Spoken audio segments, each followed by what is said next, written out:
ప్రార్థన చేసుకున్నాం.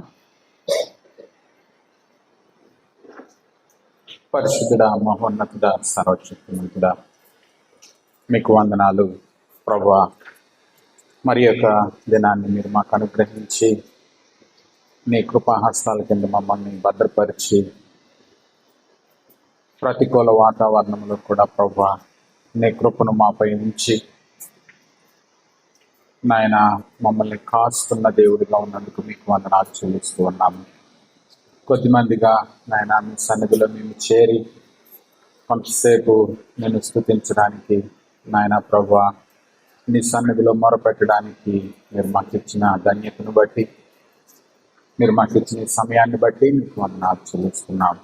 ప్రభువా మీరు మాతో ఉండాలని ఆశిస్తున్న దేవుడిగా, మాకు తోడుగా ఉంటానని మీరు ఇచ్చిన వాగ్దానమును బట్టి మీకు వందనాలు చెల్లిస్తూ ఉన్నాను. ఈ రాత్రికాల సమయంలో కొంత సమయం నీ మాటలు మేము ధ్యానించాలని, నీ స్వరాన్ని మేము వినాలని ఇక్కడ మేము చేరి ఉండగా ప్రభువా మీ సన్నిధిని మాతో ఉంచండి. ప్రభువా వాతావరణాన్ని మీ స్వాధీనంలో ఉంచుకోనండి. ఎలక్ట్రిక్ పరికరాన్ని కూడా మీ స్వాధీనంలో ఉంచుకోనమని, అయోగ్యుణ్ణి అపవిత్రుడినై నన్ను మీ సిలువ చాటును మరుగుపరిచి మాకు కావలసిన మీ దివ్యమైన మాటలను మీరు మాకు అనుగ్రహించండి. నాయన మా హృదయం, మా తలంపులకు మీరు కావలిగా ఉండండి. సమస్త మహిమ ఘనత మీకే ఆరోపిస్తూ మీ సన్నిధి, మీ ప్రసన్నత మాతో ఉంచమని యేసు నామం అడిగి వేడుకొంచున్నాము తండ్రి. ఆమేన్. ప్రభునందు ప్రియులారా, ప్రభు పేరిట మీ అందరికి కూడా వందనాలు. ఈ రాత్రికాల సమయంలో యోనా గ్రంథాన్ని మొదటి అధ్యాయంలోని కొన్ని విషయాలను మనం ధ్యానం చేద్దాం. యోనా భక్తుడిని మనం జ్ఞాపకం చేసుకున్నప్పుడు చాలామందికి జ్ఞాపకం ఉండే సంగతులు ఏంటంటే, యోనా మరియు ఆయనను మింగినటువంటి చేప కదా.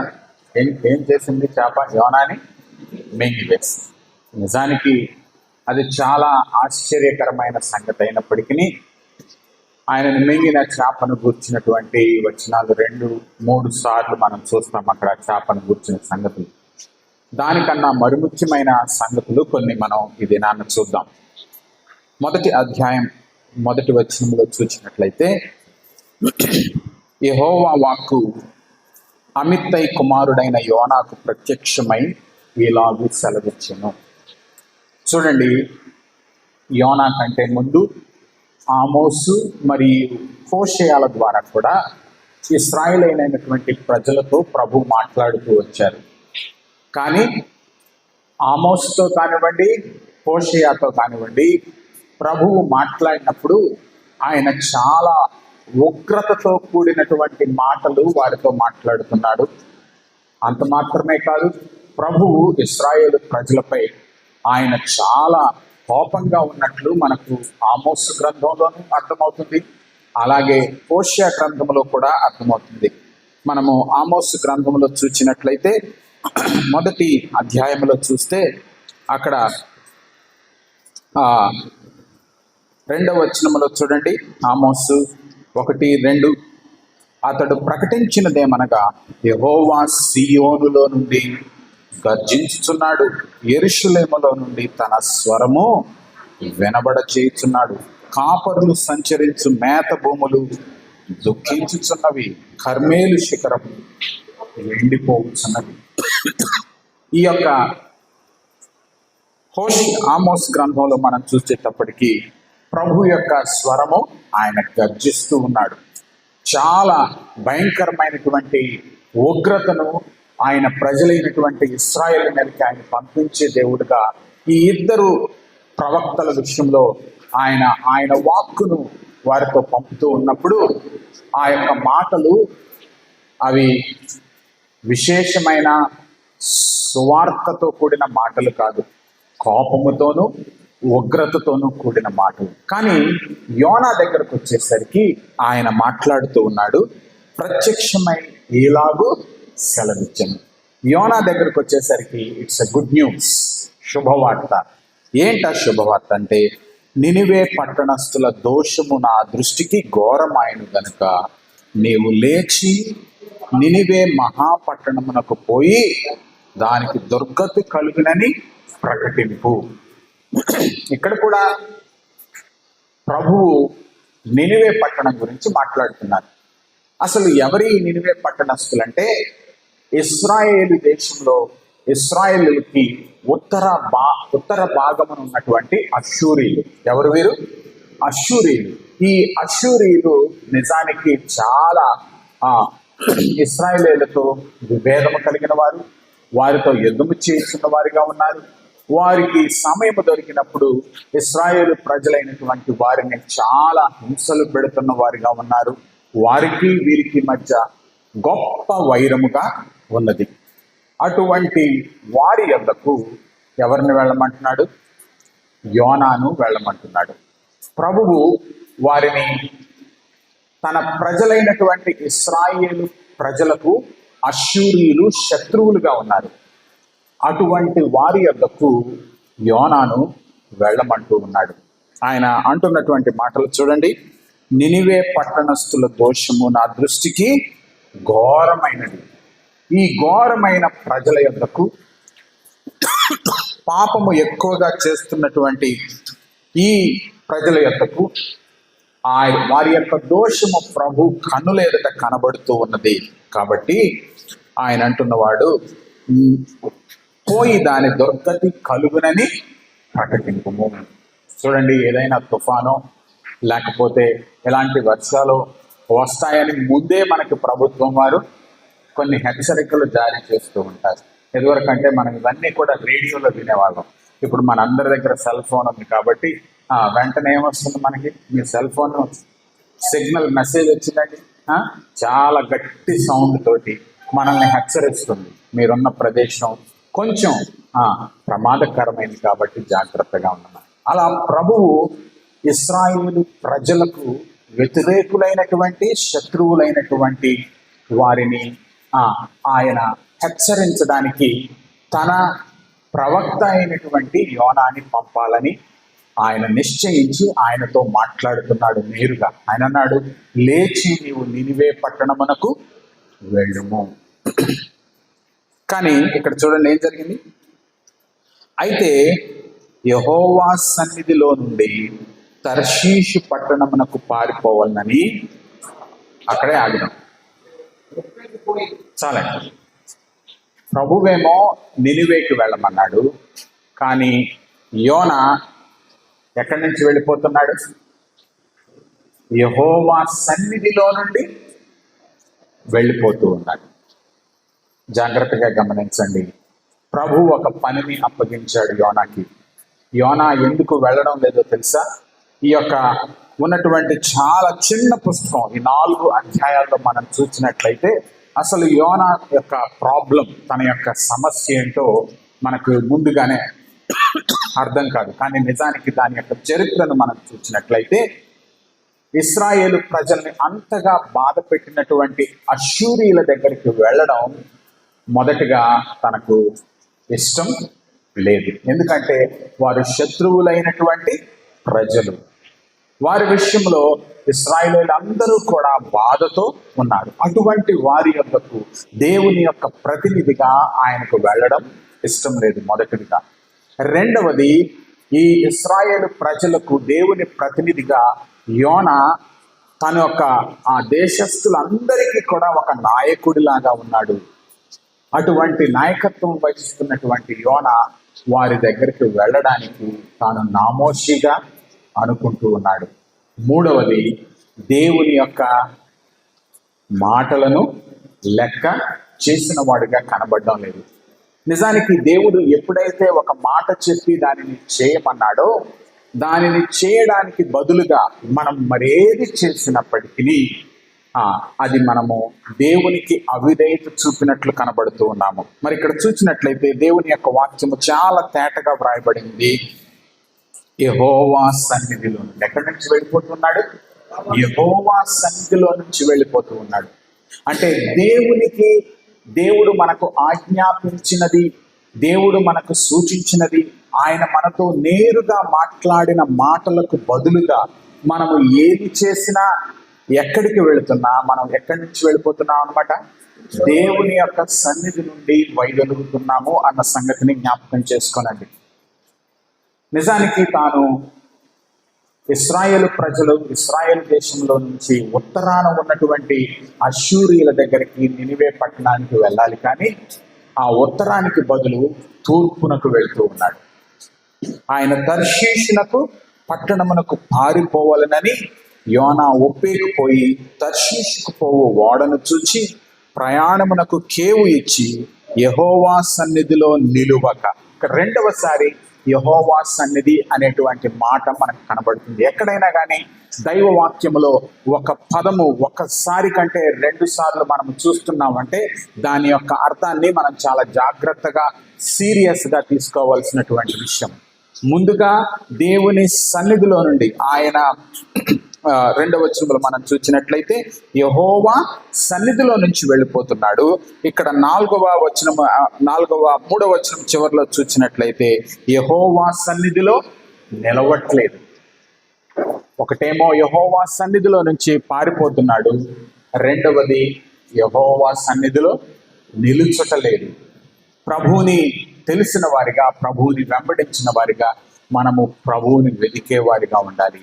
రెండవది ప్రభు యొక్క సన్నిధిలో మనము నిలిచే వారిగా ఉండాలి. మన యొక్క పాదములు ఎటువైపునకు పరుగులెత్తుతున్నాయి. ఈ యొక్క రాత్రికాల సమయంలో యోనా దేవుని ప్రతినిధిగా ఉన్నాడు. దేవుని యొక్క వార్తను మోయవలసినటువంటి వ్యక్తి, ఆ వార్తను ప్రజలకు అందించవలసినటువంటి వ్యక్తి. కానీ తాను అనుకున్నది ఏంటంటే ఇశ్రాయేలు ప్రజలే దేవుని ప్రజలుగా తాను భావిస్తూ ఉన్నాడు. కానీ ఇశ్రాయేలీల శత్రువులైనటువంటి అష్షూరీయులను కూడా ప్రభువు ప్రేమిస్తూ ఉన్నాడు. వారిని కూడా ఆయన రక్షించాలనుకుంటున్నాడు. వారి పట్ల కూడా ఆయన అదే ప్రేమను కలిగి ఉన్నాడు. అందుకనే మనం చూస్తాం కదా, యేసుక్రీస్తు అందరికీ ప్రభువు. ఆయన తన యొక్క స్వరక్తం ఇచ్చి మన అందరినీ కూడా విమోచించాలనుకుంటున్నాడు. కాబట్టి ఆయనకు ఏ భేదమును కూడా లేదు. ఆయన అందరినీ ప్రేమించేటువంటి దేవుడు. నిజానికి మనం చూసినట్లయితే యెషయా గ్రంథం 66వ అధ్యాయం 19వ వచనంలో చూస్తే ఇప్పుడు యోనా వెళుతున్నటువంటి ప్రదేశాన్ని కూడా మనం చూస్తాము. వారిని కూడా ప్రభు ప్రేమిస్తున్నాడు అన్న సంగతి మనకు అక్కడ అర్థమవుతుంది.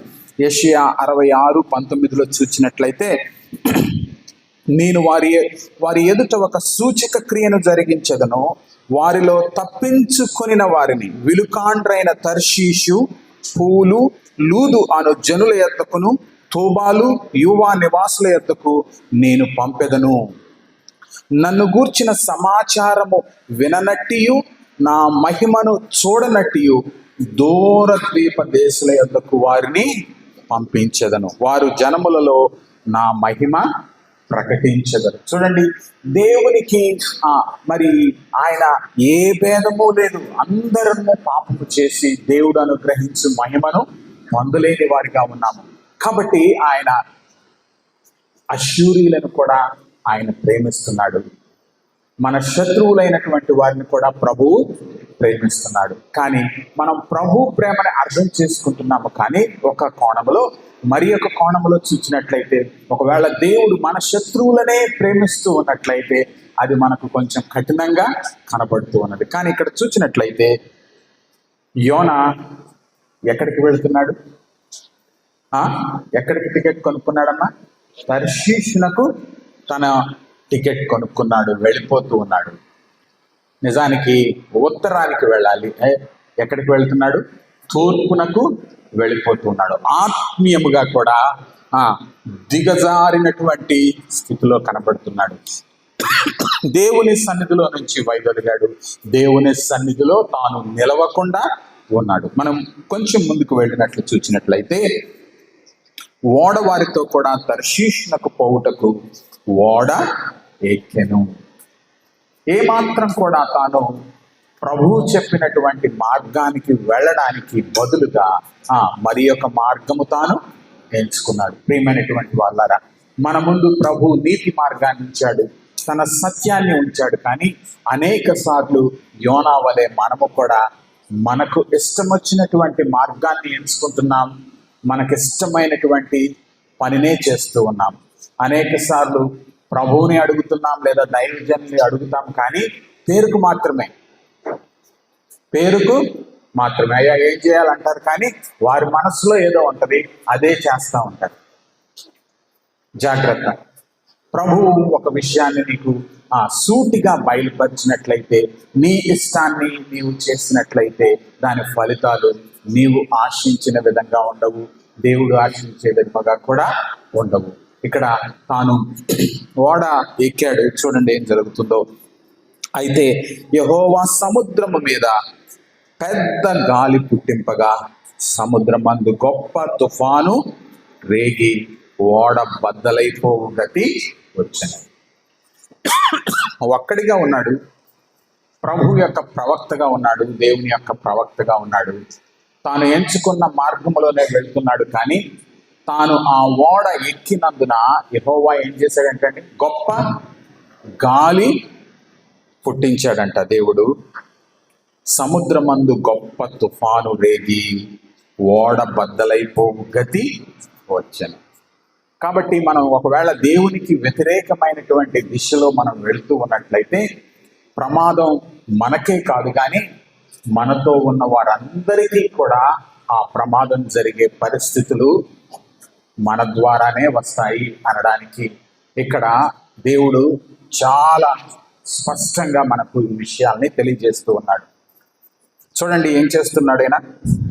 కాబట్టి నావికులు భయపడి ప్రతి వాడును తన దేవతను ప్రార్థించి ఓడ చులకన చేయుటకై అందులోని సరుకులను సముద్రములో పారవేస్తారు. చూడండి ఆ ఓడ నావికులు ఏం చేస్తున్నారంట, ఎప్పుడైతే ప్రతికూల పరిస్థితులు సంభవించాయో, ఓడ బద్దలయ్యే పరిస్థితి వచ్చిందో, వారు అన్యులు, దేవునిని ఎరుగని వారు, దేవుడంటే నిజమైన దేవుడు సత్యదేవుడిని ఎరగని వారు, కానీ వారు కూడా ప్రార్థన చేస్తున్నారు. వారి దేవతలను ప్రార్థిస్తున్నట్లుగా కనబడుతుంది. వారిలో దైవభక్తి ఉంది, కానీ దేవుని నిజమైనటువంటి దేవుడు ఎవరో తెలియని అన్య జనులుగా ఉన్నారు. చూసినట్లయితే మనము అప్పటికి ఓడ దిగువ భాగమునకు పోయి పండుకొని గాఢ నిద్ర పోయింది. చూడండి ఈ వ్యక్తి ఏం చేస్తున్నాడు. నిజానికి అన్య జనుల మధ్య ఉన్నాడు. అనేక ప్రజలు దేవునిని ఎరగని వారు తన మధ్యలో ఉన్నారు. వారికి దేవునిని గురించి చెప్పడం పోయి, వారికి దేవుని యొక్క మహత్యమును గురించి పంచుకోవడానికి ఎంతో గొప్ప అవకాశం, కానీ ఏం చేస్తున్నాడు, నిద్రపోతూ ఉన్నాడు. గాఢ నిద్ర అంటే తన చుట్టూ జరిగేటువంటి పరిస్థితులను ఏమాత్రం కూడా పట్టించుకోవడం లేదు. ప్రియమైనటువంటి వాళ్ళారా, కొన్నిసార్లు ప్రభువుని నమ్ముకున్న వారిగా ఉన్నాము, విశ్వాసులుగా ఉన్నాము, ప్రభువుని వెంబడించే శిష్యులుగా ఉన్నాము, కానీ మనం కూడా అనేక సార్లు గాఢ నిద్రలో ఉంటున్నాం. మన చుట్టూ జరిగే పరిస్థితులను ఏమి పట్టించుకోవడం లేదు. మన కుటుంబంలో కానివ్వండి, మన ఇరుగు పొరుగు వారి యొక్క పరిస్థితులను కొన్నిసార్లు మనం విస్మరించేస్తున్నాం. మనకెందుకులే, వాళ్ళతో మనకు ఎందుకు. కానీ ప్రభు యొక్క ప్రణాళిక ఎంత ఆశ్చర్యకరంగా ఉంటుందో ఈ అధ్యాయం చివరిలో మనం చూస్తాం. ఆత్మీయ పతనానికి దిగువన వెళ్ళిపోతూ ఉన్నాడు. తన చుట్టూ ఉన్న పరిస్థితుల విషయంలో ఏమాత్రం కూడా స్పృహ లేనివాడిగా ఉన్నాడు. అటువంటి వ్యక్తిగా తాను దేవుని యొక్క ప్రవక్తగా ఉన్నాడు. చూడండి ఎంత కఠినమైనటువంటి హృదయమో, మొద్దుబారినటువంటి మనస్సు. దేవుని యొక్క సన్నిధిలో నుంచి వెళ్ళిపోయాడు కాబట్టి తనకు దేవుని యొక్క మనస్సు కానీ ఆ యొక్క స్పర్శ కానీ తనలో లేదు. ఎలాంటి నిద్రపోతున్నాడు, గాఢ నిద్రపోతున్నాడు. మనలో కొంతమంది కూడా మీరు గాఢ నిద్ర ఏమి పోటలు లేదేమో, కానీ ఇతరుల విషయంలో, అన్యుల విషయంలో, మీ చుట్టూ ఉన్న వారి విషయంలో మీరు గాఢ నిద్రపోతున్న పరిస్థితులే కనబడుతున్నాయి. అవునంటారా కాదంటారా? ఇక్కడ యోనా దేవుని ప్రతినిధిగా ఉన్నాడు, కానీ అన్య జనులకు సువార్త ప్రకటించడానికి గొప్ప అవకాశం ఉన్నది, కానీ వారితో తాను మాట్లాడడం లేదు. ఓడ అడుగు భాగానికి వెళ్ళిపోయాడు. అంటే ముందుగానే నిశ్చయించుకున్నాడు, తాను ముందుగానే నిశ్చయించుకున్నాడు ఎవరితోనూ సంభాషించకూడదని. తాను దేవునికి వ్యతిరేకంగా ఉన్నాడు, దేవుని సన్నిధిలో నిలవలేదు, ఓడ అడుగు భాగంలో గాఢ నిద్రను పోతున్నాడు. కానీ అక్కడ ఉన్నటువంటి ఈ యొక్క నావికులు మాత్రం దేవునిని ప్రార్థిస్తున్నారు. చూడండి, అప్పుడు ఓడ నాయకుడు అతని యొద్దకు వచ్చి, ఓయి నిద్రపోతా. ఎంత అవమానకరమైనటువంటి పరిస్థితి ప్రియులారా! దేవుని యొక్క మాట విననందున, దేవుని యొక్క ఆజ్ఞను మీరినందున ఒక అన్యుడైనటువంటి వ్యక్తి వచ్చి ఒక దేవుని ప్రవక్తను అంటున్నటువంటి మాట, ఓయి నిద్రపోతా. అయ్యో, పతనం ఎంత అధమ స్థితికి వెళ్ళిపోయిందో చూడండి. నీకేమి వచ్చినది? లేచి నీ దేవుని ప్రార్థించుము. నిజానికి ఎవరి పని అండి? ప్రవక్త పని ఏంటి? ప్రవక్త పని ప్రత్యేకమైన పని ఏంటంటే, దేవుని ప్రజలైనటువంటి వారిని దేవుడు ఏదైతే చెప్పాడో అది వారికి చెప్పి వారిని సత్య మార్గములో, సన్మార్గములో నడిపించడం, వారిని ప్రభు తట్టు తిప్పడం. కానీ ఇక్కడ ఏం జరుగుతుంది? ఒక అన్యుడైనటువంటి వ్యక్తి దేవుని ప్రవక్తని ప్రార్థించమని అడుగుతూ ఉన్నాడు. ఇంతకన్నా ఘోరమైనటువంటి పరిస్థితి మరి ఏ దేవుని ప్రవక్తకు జరిగి ఉండదేమో. అలాంటి పరిస్థితిలో తానున్నాడు. తానంటున్నాడు, నీ దేవుని ప్రార్థించుము, మనము చావకుండా ఆ దేవుడు మన యందు కనికరించునేమో అని. అంతలో ఓడవారు ఎవరిని బట్టి ఎంత కీడు మనకు సంభవించినదో తెలియటకై మనము చీట్లు వేతుము రండి. ఒకరితో ఒకరు చెప్పుకొని చీట్లు వేయగా చీటి యోనా మీదికి వచ్చాను. చూడండి ప్రియులారా, నిజానికి ఎవరికి భయపడాలేనా? దేవునికి భయపడేస్తున్నటువంటి వ్యక్తి. అందుకనే సామెతల గ్రంథంలో చూస్తాం కదా, చీట్లు వేసినప్పటికీ అది ఎవరంట? దాని రిజల్ట్ ఇచ్చేది ఎవరు? దేవుడే. అలాగే తాను తప్పు చేశాడు కాబట్టి, దేవునికి వ్యతిరేకంగా ఉన్నాడు కాబట్టి ఎవరి మీద వచ్చింది ఆ చీటి? యోనా మీదకి వచ్చింది. కాబట్టి వారు అతనిని చూచి, ఎవరిని బట్టి ఈ కీడు మాకు సంభవించినో, నీ వ్యాపారం ఏమిటో, నువ్వు ఎక్కడి నుండి వచ్చితువో, నీ దేశమేదో, నీ జనమేదో ఈ సంగతి మాకు తెలియజేయమనగా అతడు వారితో ఇట్లని. ప్రియులరా, మొట్టమొదటిసారిగా ఈ గ్రంథములో యోనా నోరు తెరచి మాట్లాడుతున్నాడు. ఇదే మొదటి మాట ఆయన మాట్లాడాడు. ఇప్పటి వరకు మనం అక్కడ జరిగిన సంఘటనలు చూస్తున్నాం. ఏమంటున్నాడు చూడండి, నేను హెబ్రీయుడను. హెబ్రీయుడను అనగా యెహోవాను సేవిస్తున్నటువంటి వాడను. రెండవది, సముద్రమునకును భూమికిని సృష్టికర్త అయిన ఆకాశమందుండు దేవుడైన యెహోవా యందు నేను భయభక్తులు గలవాడనై ఉన్నాను. ఏం చెప్తున్నాడండి? సాక్ష్యం జాగ్రత్తగా వినండి. హెబ్రీయుడను అని చెప్తున్నాడు. ఈ యొక్క యావత్తు సృష్టిని సృష్టికర్త అయిన ఆకాశమందుండి దేవుడైన యెహోవా యందు నేను భయభక్తులు ఉన్నాయా? చెప్పరేంటండి?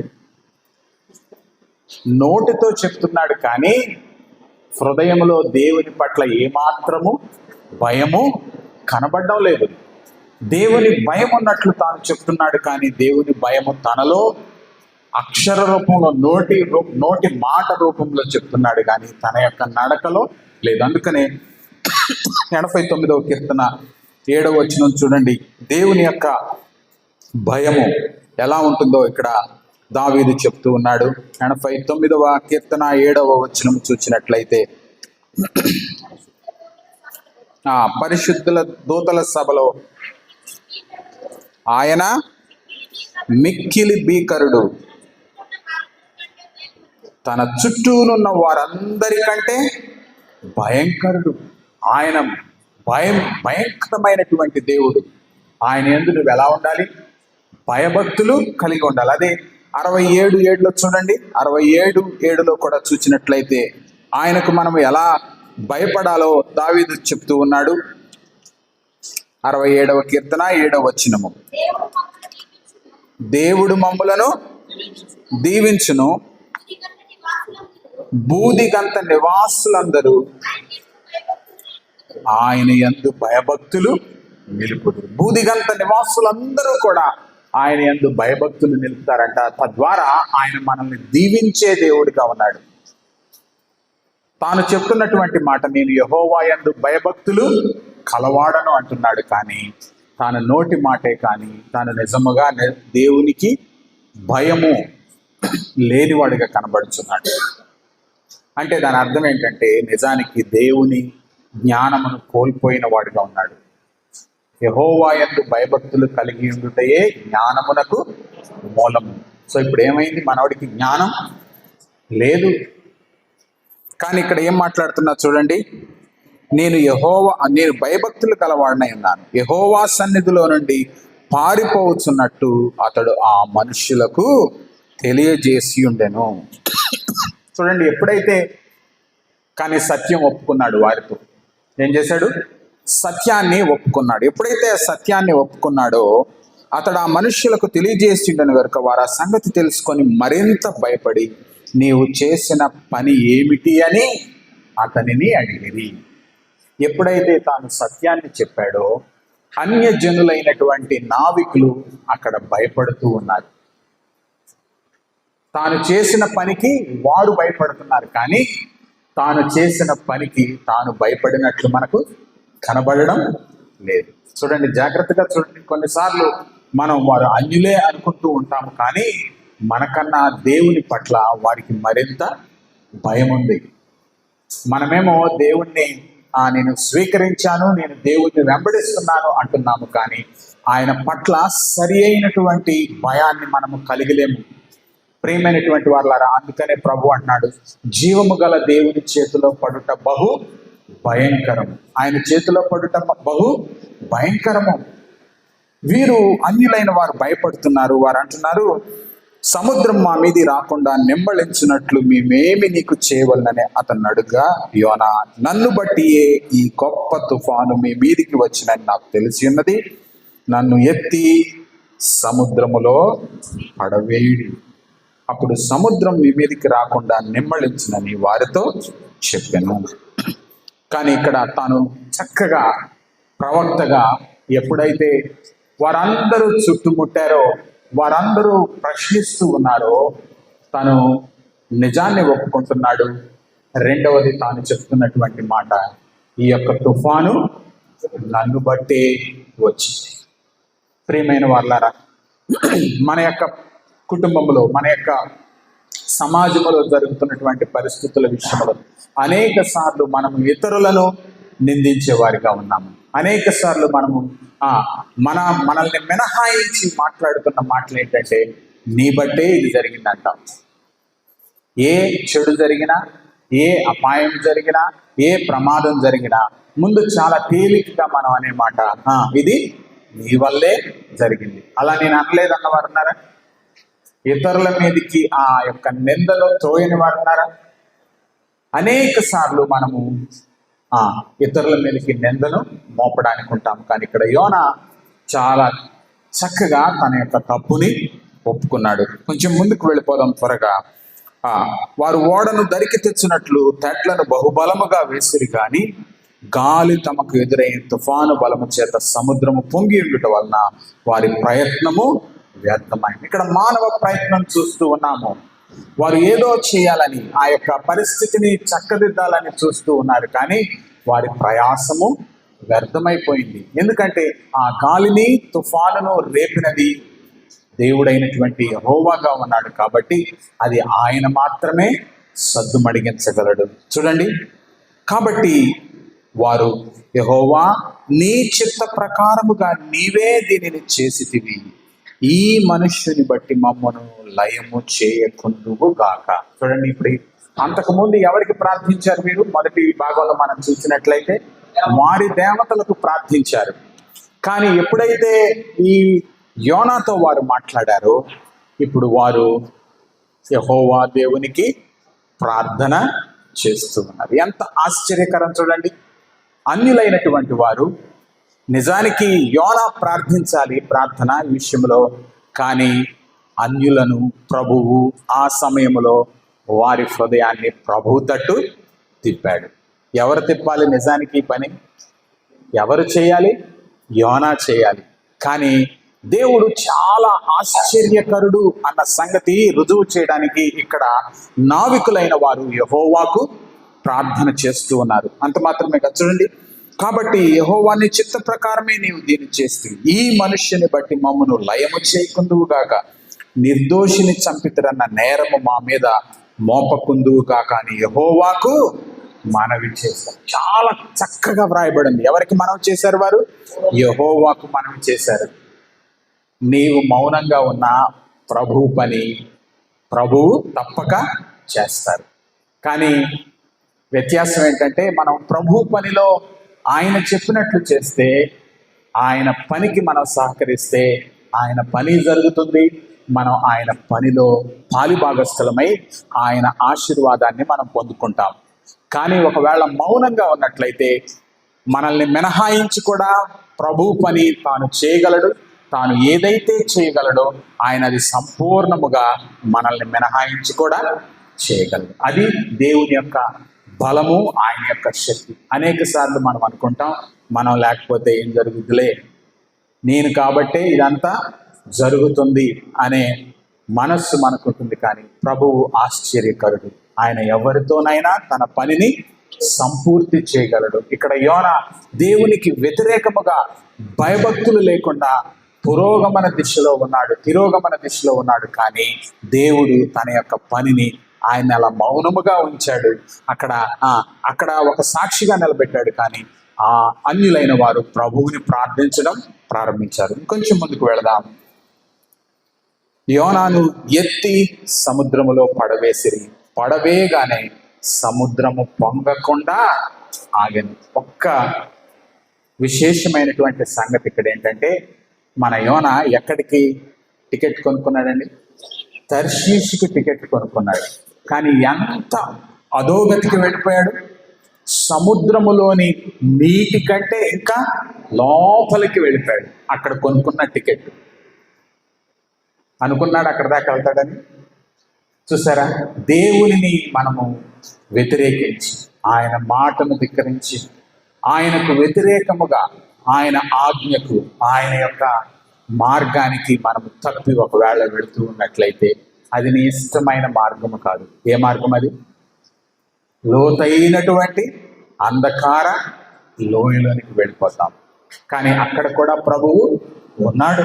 చూడండి, సముద్రము పొంగకుండెను. ఇది చూడగా ఆ మనుష్యులు యెహోవాకు మిగుల భయపడ్డారు. ఇప్పుడు నిజంగా ఎవరు భయపడుతున్నారు దేవునికి? అన్యజనులా యోనానా?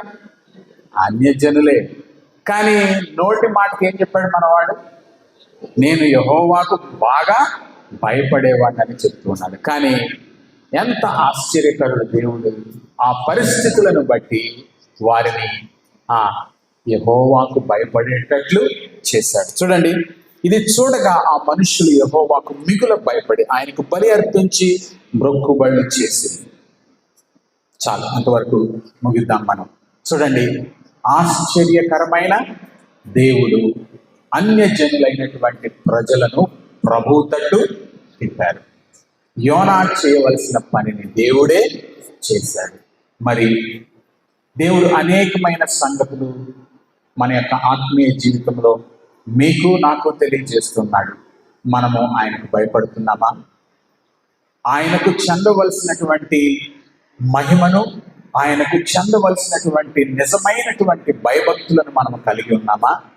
లేదా యోనా వలె మనము కూడా నేను హెబ్రీయుడను, నేను క్రైస్తవుడను, నేను దేవుని నమ్మాను, నేను దేవుని యందు భయభక్తులు కలిగి ఉన్నామని నోటికి మాత్రమే చెప్తున్నామా? కానీ ఇక్కడైతే ఈ అన్యులైనటువంటి నావికులు దేవునికి నిజముగా భయపడ్డారు, దేవునికి నిజముగా ప్రార్థన చేశారు, ప్రభువు తట్టుకు తిరిగారు. ప్రియమైనటువంటి వాళ్ళారా, ఈ రాత్రికాల సమయంలో మనల్ని మనం పరీక్ష చేసుకున్నాం. ప్రభువు మనల్ని ఒక ప్రత్యేకమైన ఉద్దేశంతో ఆయన మనల్ని విమోచించారు. ఆయన మనల్ని తన స్వరక్తం ఇచ్చి కొన్నారు. మన అందరికీ తన యొక్క పనిని అప్పగించారు. కానీ మనం ఆయన పనిని చేస్తున్నామా, లేదా మనము కూడా ఓడ అడుగు భాగంకెళ్ళి నిద్రపోతున్నామా? మన చుట్టూ ఉన్న పరిస్థితుల విషయంలో నిర్లిప్తముగా ఉన్నామా? యెహోవా దొరుకు కాలంలో ఆయనను వెదకుడి, ఆయన వెలికే వారిగా ఉన్నామా, లేదా ఆయన నుంచి దూరముగా మనము కూడా తర్షీషునకు వెళ్ళిపోతూ ఉన్నామా? ప్రార్థన చేసుకుందాం, ప్రభువుని అడుగుదాం. దేవుని యొక్క సన్నిధిలో నుంచి యోనా వెళ్ళిపోతూ ఉన్నాడు. దేవుని సన్నిధిలో నుంచి యోనా నిలవట్లేదు. ఈ రాత్రికాల సమయంలో నీవు నేను ఎక్కడున్నాము? ఆయన సన్నిధిలో నిలిచేవారిగా ఉన్నామా? ఆయన యొక్క మాటను వినేవారిగా ఉన్నామా? యోనా అయితే విన్నాడు, అది సువర్తమానము, అది సువిశేషము అశ్షూరులైనటువంటి నినివే పట్టణస్థులకు. కానీ ఆ మంచి సువార్తను మోసుకు వెళ్ళడానికి, ఆ మంచి వార్తను మోసుకు వెళ్ళడానికి యోనా తిరస్కరించిన వాడిగా కనబడుతూ ఉన్నాడు. వేరే దిశగా వెళ్తూ ఉన్నాడు. దేవుని ప్రవక్తే, కానీ దేవుని మాటను ధిక్కరించిన వాడిగా కనబడుతున్నాడు. నీ జీవితంలో, నా జీవితంలో ఎన్నిసార్లు మనము ఆ రీతిగా దేవునికి ధిక్కరించాము, దేవునికి వ్యతిరేకముగా వెళ్తున్నామేమో, అది మన ఇష్టమైన మార్గం అనుకుంటున్నామేమో, కానీ అది చివరకు సముద్ర అడుగులోనికి వెళ్ళిపోయాడు, గాఢాంధకారంలోనికి వెళ్ళిపోయాడు. తను మరలా బయటకు వస్తాడో రాడో అన్న పరిస్థితిలో అక్కడ ప్రార్థన చేస్తూ ఉన్నాడు. మనం భూమి మీద ఉండగానే ప్రార్థించడం మంచిది కదా. గాఢాంధకారంలోకి వెళ్ళి ప్రార్థించడం కంటే, ఆ చేప కడుపులో మోకరించడం కంటే, దేవుడు మనకు సమయం ఇచ్చినప్పుడు ఆయన మాటను విందామా, ఆయన స్వరమును విందామా? నోరు తెరిచి ప్రార్థన చేయండి. అయా, నీ భయభక్తులు కలిగి ఉండటం నాకు నేర్పించు ప్రభువా, నిజముగా భయపడటం నాకు నేను నేర్పించు ప్రభువా. అనేక సార్లు నేను వ్యతిరేకమైన దిశగా నేను వెళుతున్నాను నాయన. నీ స్వరము విన్నాను కానీ ప్రభువా, నేను దాన్ని కైకొనడం లేదు. నీ స్వరాన్ని నేను విన్నాను కానీ ప్రభువా, ఆ రీతిగా నేను నా అడుగులు వేయడం లేదు ప్రభువా. నా అడుగులను మీరు స్థిరపరుచున్నాయండి. నీ యొక్క స్వరములు వినడం మాత్రమే కాదు, కానీ ఆ ప్రకారం చేయడం నాకు నేర్పించు ప్రభువా అని బిగ్గరగా ప్రార్థన చేస్తావా? 2 నిమిషాలు నుంచి ప్రార్థన చేయి. అనేకులకు లేని భాగ్యము ఈ దినమంది మందిరములో ఉన్నావు. వర్షం కారణమున అనేకులు ఇక్కడికి రాలేకపోయారు. ఆయన మందిరములో మనం ఉన్నాము కదా, అది అంత భాగ్యం. ప్రార్థన చేయి. అయా, నీ మాట వినడం నాకు నేర్పించు ప్రభువా. నాయన, నేను ఒకవేళ నువ్వు చెప్పిన పనిని నేను చేయకపోయినా నీవు దాన్ని నీవు జరిగించుకొనగలవు అని నాకు రుజువు చేసావు ప్రభువా. ప్రభువా, దయతో నన్ను క్షమించు ప్రభువా. నీ పనిలో పాలి భాగస్థులు అవడం నాకు నేర్పించు. నీ పనిని చేయడం నాకు నేర్పించు ప్రభువా. నేను మౌనముగా ఉండటం కాదు ప్రభువా, నేను గాఢ నిద్రపోకుండా ప్రభువా మెలకువగా ఉండి ప్రార్థన చేయడం, ఏడతెగక ప్రార్థన చేయడం, అనేకుల కొరకు ప్రార్థన చేయడం. నాయన, నీ పనిలో నాయన చురుకుగా ఉండడానికి ప్రార్థన చేయమని నోరు తెరిచి ప్రార్థన చేయండి. ఎవరైనా వచ్చి ప్రార్థన చేయవచ్చు. ప్రభు ప్రేరేపించబడిన వారు వచ్చి ప్రార్థన చేయవచ్చు.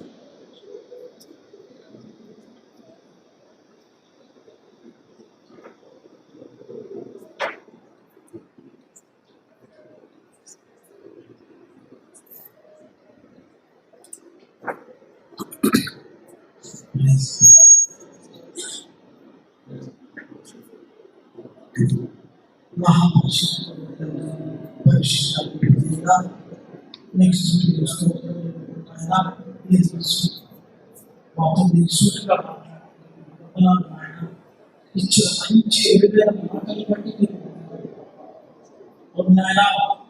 మేము కూడా యోనామనే మేము కూడా ఎన్నో రీతిగా ఎన్నో విధాలుగా ఒక్క పెట్టి వారిగా మీ మాటలు వ్యతిరేకించే వారిగా మేము ఉన్నాము. అయితే నివేదిక వెళ్ళడం చెప్తే పరిశీలించినట్టుగా మరి అలా ఆ మార్గాన్ని